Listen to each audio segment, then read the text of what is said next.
Greetings and salutations. My name is Badger, and I am here to bring you my post TI7 thoughts. The International 7 has finally concluded today, with Team Liquid being crowned the 7th International Champion. I'm here to bring you my brief thoughts about the meta and the teams that participated, and I hope you enjoy. So I'm only going to go very briefly into the meta, but there's obviously a lot of early aggression. Some of these heroes shown on the screen were very, very popular. Sand King, Shaker, Lich, Puck, Veno, Night Stalker, Death Prophet. Not shown is Nyx Assassin, Sven. We saw a good bit of Shaman towards the end, A towards the ends. But overall, we saw a lot of aggression, a lot of vision-based gameplay with heroes like Beastmaster, Lycan, Nature's Prophets. These are the types of heroes we saw a lot of. A lot of the heroes also shown, like Death Prophet, Dragon Knights, Shadow Shaman. These are a lot of the heroes that teams from China liked picking. That's just my brief thoughts. I thought the hero diversity was pretty nice, but I think there needs to be a little more diversification in strategy. I digress, though. So when it comes to team rankings, let us start at the very top with Team Liquid. So Team Liquid is first place. They won TI7. Their actual losers run was the longest losers run in the history of a TI. 4 of the 7 teams that have won TI won from winners. And the 2 other teams, IG of TI2 and EG of TI5, both did it on a shorter losers run. So not only did Team Liquid have the longest ever losers run at a TI, in addition to that, they had the first ever 3-0 in the Grand Finals of the Valve event. It actually was a very convincing 3-0 beatdown of Newbie. They looked really, really good at this tournament. I was quite impressed by the way they played. They looked decent enough in the group stage. They actually won their group, but they won the overall easier group of the tournaments. I was very concerned after they lost to IG 2-1. I thought they were just going to possibly just get banged out, lose in the lower brackets, but they ended up going on a pretty solid losers run. Notably beating out Virtus Pro, LGD, LFY, and Newbie. And they also had some BO3 wins over Secret and Empire to add to that. This is not only the best losers run of TI, but it's one of the best losers runs of all time, actually. You could argue that the OG run of Frankfurt 2015 Major was better, but this is definitely up there. This Liquid team is quite good. Kuroki's not only proved himself as a captain, but a lot of these players have proved their value. GH has proved himself as extremely elite level support. The wonders he's done for this team, both in a drafting sense with his value of Shaker, Coddle, and Wisp, but also his value as the way he transformed the team when he came into the team after Liquid failed to qualify for the Boston Major is unreal. One other thing to note is Miracle is now the 3rd ever player behind Puppy and S4 to win both an international and a major, so congrats to him. So next would be Newbie. Newbie got 2nd place. They looked pretty good throughout this tournament. They got a berth into the upper bracket from the harder group, Group B, and looked pretty freaking good in the upper brackets. They had a very, very convincing win over Evil Geniuses, who were one of the favorites going into the tournaments. They beat down IG right after IG beat Liquid, so good win there. And then they beat LFY, and it was a very close series, and LFY looked like the best team coming out of the group stage. Going into the Grand Finals, I had them winning, to be honest. I had them winning 3-1. Not what ended up happening. Newbie ended up getting absolutely destroyed in the finals 3-0. Seems like they put a very big stylistic matchup in the draft, and they just capitalized on it. Overall, I was quite impressed. Faith, had the Grand Finals gone a different way, Faith would have been the first ever 2-time TI winner. STCC has proven himself to be a very top-tier mid.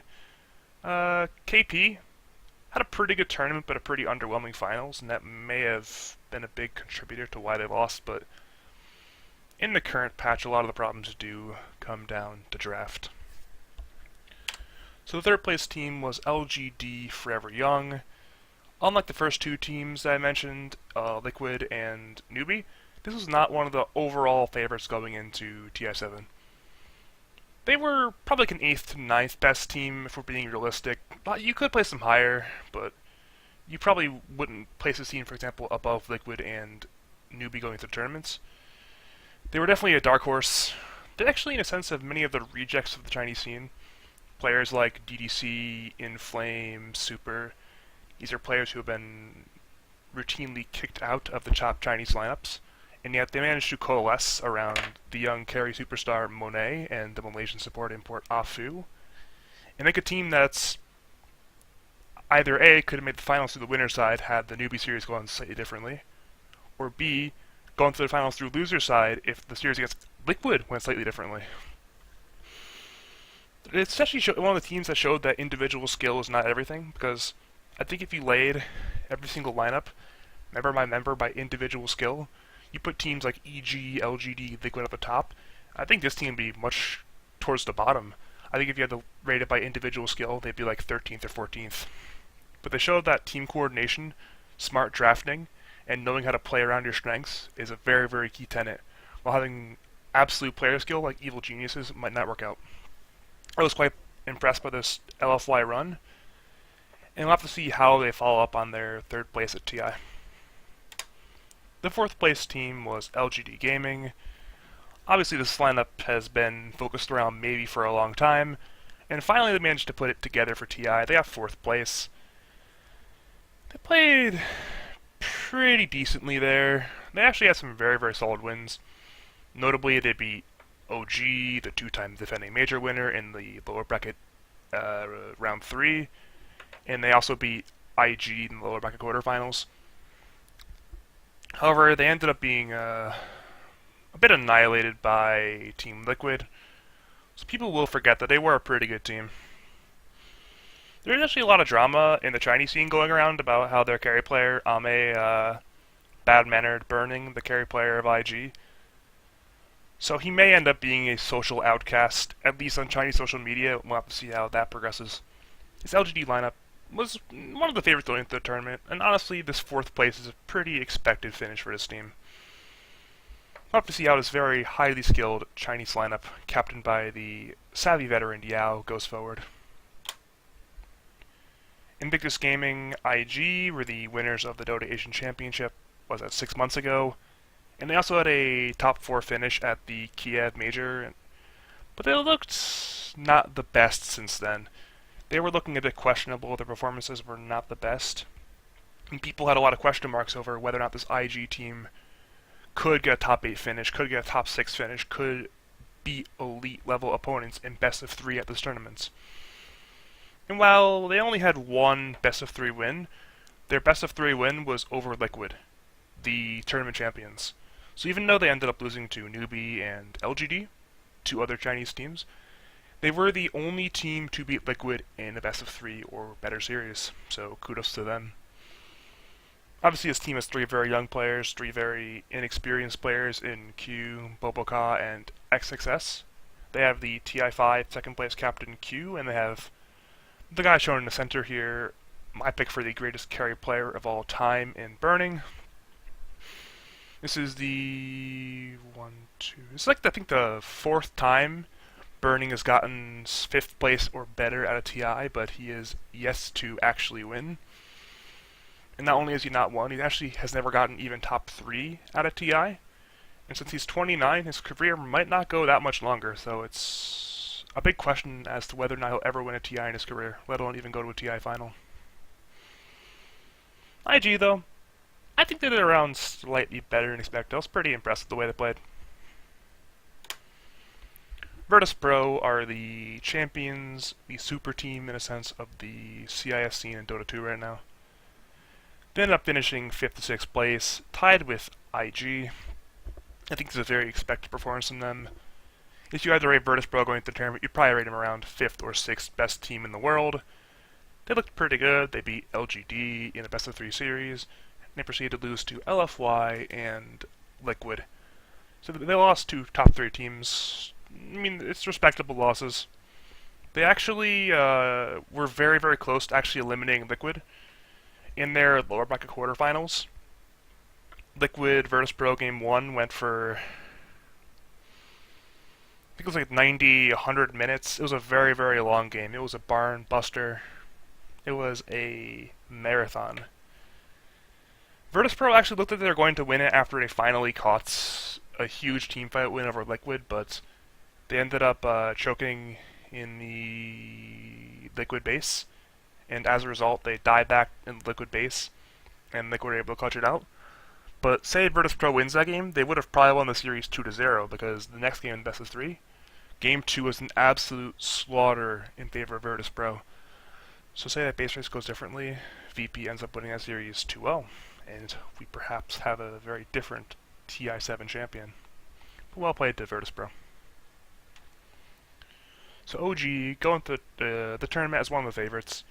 They are the two-time defending major champions. I think OG disappointed, but not by that much, and relatively speaking compared to another tournament favorite I'll get to later, they don't look the worst. They lost... Actually, they went straight to the lower bracket from the group stage. They got 5th place in their group. The thing is, they were in Group B, which was the stronger of the two groups. The teams in the group were LFY, top 3 team, Newbie, top 2 team, Virtus.pro, top 6 team, IG, top 6 team. So it is very hard to make the winners bracket as a result of that. They started in losers. They beat Infamous, the Peruvian team, and then they beat... Where did they beat next? They beat TNC, the team captained by Theban from the Philippines. And they lost to LGD. LGD isn't the worst loss, but overall a 7th place finish by OG is actually quite disappointing. Team Empire actually probably is the biggest surprise of this tournament. Going into the tournament, I don't think many people would have had Team Empire going into the top 8. I honestly don't think the team was extremely good. And to couple on top of that, they had visa problems. Their ordinary carry player, Chappie, was unable to make the tournaments. As a result, they used the former Planet Odd and former second place TI player, the TI6, Resolution as a stand-in. Many people said that this Empire team with a stand-in would get demolished, and considering they're beginning to the group stage, it was starting to look like it. But they would actually end up pulling it around, getting a decent group stage finish, and would have a decent bracket run. They beat Cloud9, and most notably they beat Evil Geniuses, before losing to tournament favorite, well not tournament favorite, but tournament winner, Team Liquid. I think it's very likely that this Team Empire team actually replaces Chappie with Resolution. I think Resolution is a far superior player to Chappie, and it would make a lot of sense for them to pick him up after that finish. So yeah, well played the Empire. So now with Empire being taken care of, that is the top 8 teams. Going into the lower teams, we have TNC Gaming.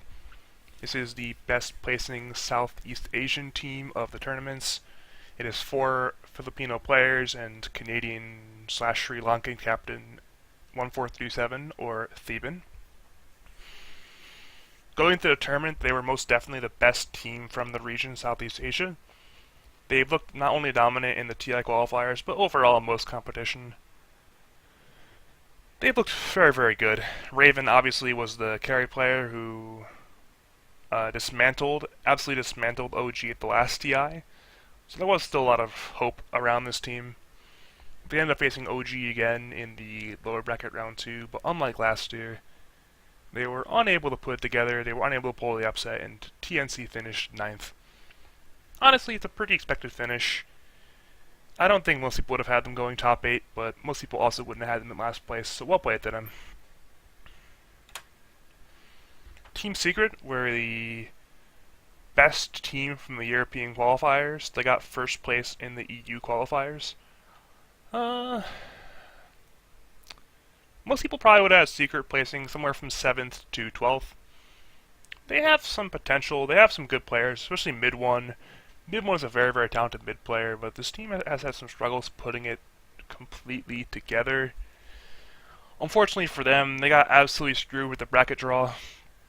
After beating Execration in the lower bracket round 1, they got Liquid in round 2, And since Liquid ended up winning the tournaments, you never know what Seeker could have done had they gotten a different opponent in round 2 losers. If they faced, say, a TNC, or they faced an Evil Geniuses, or they faced an Empire, you might have wondered, maybe his team could have gone to a top 8 run. Maybe they could have gotten 5th place, but we'll never know. A bit disappointing for Secret, but there is a lot of context around their finish. The third of four teams to get 9th place is Digital Chaos. They got definitely the expected finish for this team. Going to this tournament, I definitely thought they were a bottom 8 team. They have some good names on it, especially Abed, the first ever player to get 10k MMR. But realistically speaking, this team didn't have the LAN results to prove that they could be a dominant team. With 4 out of 5 of these players, minus 4F plus Demon, they did get a decent showing at the Kiev Major. But Digital Chaos were not world beaters. They showed that they had some decent potential, and if this team stays together, I could see them potentially getting top 8 at some of the majors coming up in the new circuit, but we'll have to see where the future is there. I actually was quite impressed by Bulba. I thought Bulba was a pretty good Bulba and Dubu. Their job of drafting and captaining as a unit was very good. I think this team has some potential going forward, but overall, the expected finish. I don't want to cover these guys, because these are the 4th ninth place team, Evil Geniuses. They're one of the favorites for the tournament, and they're one of the teams that I thought would do extremely well. I actually had them winning the tournaments. They did not win this tournament. They did quite poorly. Evil Geniuses seem to not be in the right place strategically. A lot of these teams were drafting in a way that was a very hard 5 on their team. The thing is Evil Geniuses' team doesn't have a natural hard 5 player. The drafts overall were quite weak. What a lot of teams have been doing was picking just strong strategical heroes. While instead of going for a strong strategy right away, the EG team went for more versatility in their draft.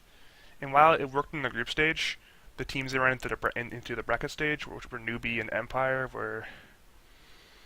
they weren't really caring about the ambiguity in the EG draft. They just picked their strategies they knew would win, and as a result, they won. I am quite disappointed by EG, but it's a dark time for them. I think if they stay together, they'll bounce back, but I'll discuss that another time.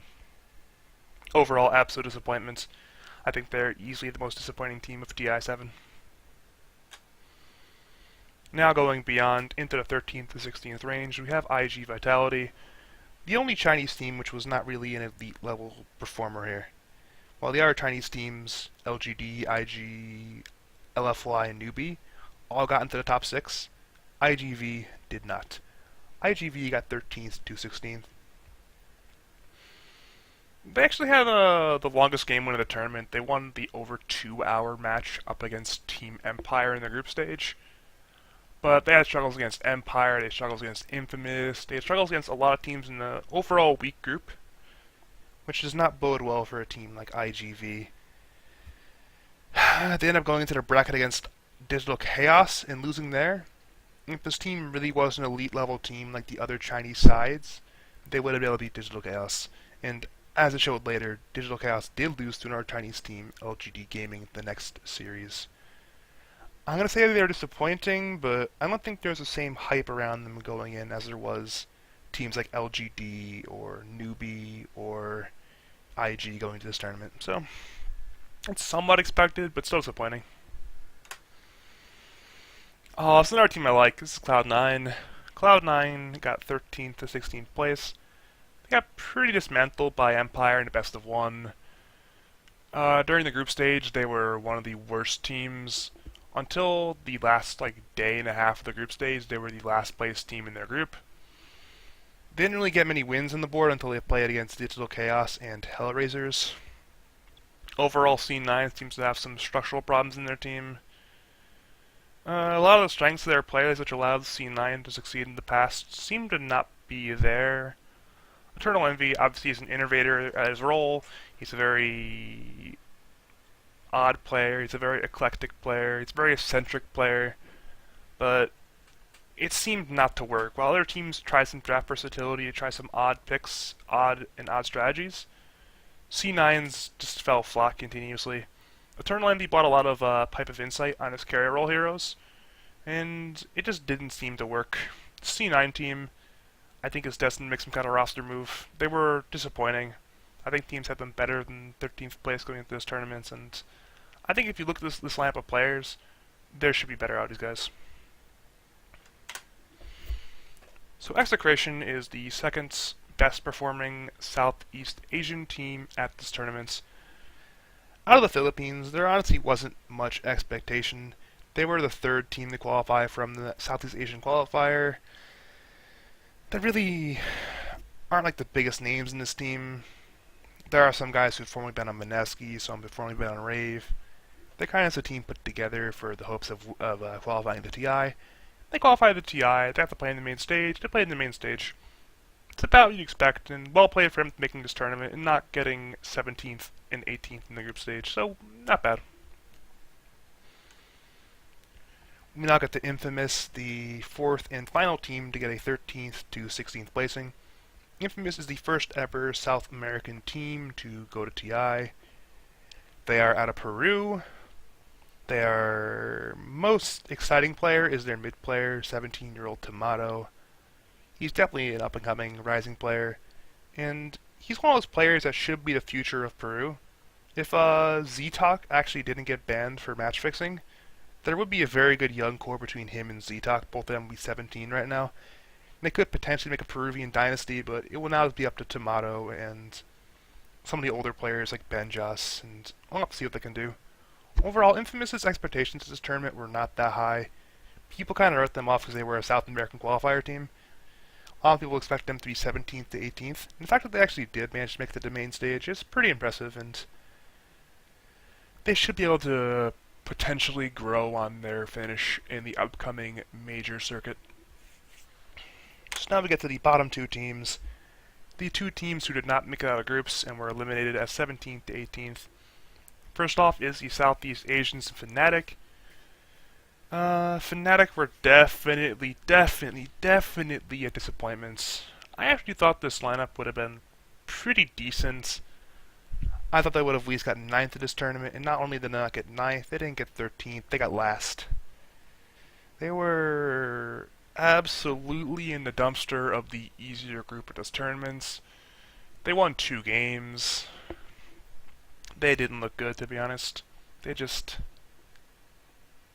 tried some weird stuff in the drafts. It didn't work out. I mean, the one saving grace is that, obviously their support player, DJ, he's a very talented player. Their mid player, Ajit, looked very good at this tournament. He was the one really good thing about this team. We're going to have to see how this team moves forward. I highly expect them to make some kind of serious roster move, though. Players like Febby, DJ, Ajit, these guys shouldn't be a QO. These guys have shown to be better players than this in the past. We'll have to see what they can do moving forward. Finally, the last team is Hellraisers. Along with Fnatic, they were the other team to not make it out of the group stage. Hellraisers, I honestly did not think this team would be very good at this tournament. I think a lot of people wrote them off. A lot of people saw that they made it second through the European qualifier, and outside of Secret, that European qualifier was very, very weak. There were not many very good names. There were better names in literally every other qualifier, so even South America, a team like SG Esports has probably a better team. So people didn't expect very much coming out of Hellraisers, and Hellraisers didn't really bring very much. They got destroyed by Cloud9 in the group stage. They got 1 win total. They just did not look very good. Maybe this team does stay together. Maybe they do show some potential. But a lot of these players are actually veterans of the scene. They have been around for a while, so it's not this is like their first ever tournaments. This is their first ever tournament of this size in TI7, but I'm not particularly sure if they'll be coming back to a tournament of this size ever again. We'll see moving forward. So overall, I thought TI7 was a very great tournament. I was very happy with it. I think some people are going to be mad because teams like EG and OG didn't do very well.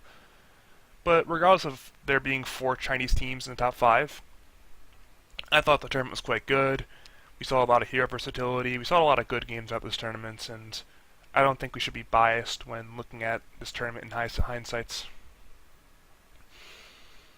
So moving forward, just a little bit of a preview. Coming forward, I have 2 other videos coming up. One of them will be more in-depth thoughts on Evil Geniuses. I'm going to discuss their year as a whole, and their potential moves going forward, whether they should have a roster move, what should the roster move be, so on and so on. And the other one is a more comprehensive piece, actually. It is a very well-researched and very stat-heavy top 20 list of Dota teams of all time. I think that one in particular should be quite good. Thanks for watching. This has been Badger Pablo. Have a nice one.